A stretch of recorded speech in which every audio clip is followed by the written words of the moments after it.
ভারতে অবস্থিত বাংলাদেশের কূটনৈতিক মিশনগুলোতে হামলা ও ভাঙচুরের ঘটনায় গভীর উদ্বেগ প্রকাশ করেছে পররাষ্ট্র মন্ত্রণালয়।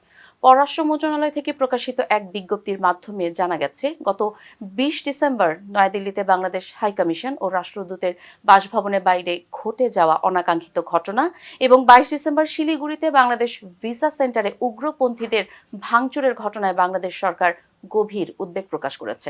সেই সাথে ভারতের বিভিন্ন স্থানে বাংলাদেশের অন্যান্য মিশনেও সহিংস বিক্ষোভের ঘটনায় তীব্র নিন্দা জানিয়েছে।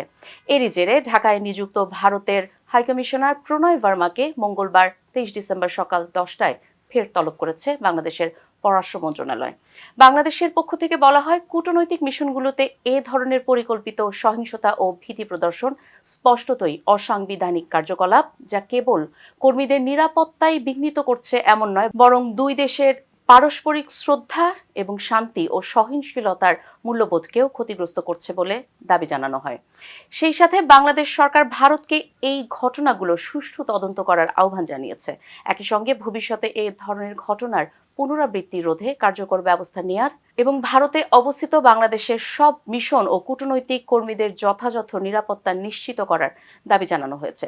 এদিকে এ ধরনের জটিলতার ইস্যুতে গত ১০ দিনে দ্বিতীয়বারের মতো প্রণয় ভার্মাকে পররাষ্ট্র মন্ত্রণালয়ে তলব করা হলো। এর আগে গত ১৪ ডিসেম্বর তাকে তলব করা হয়েছিল।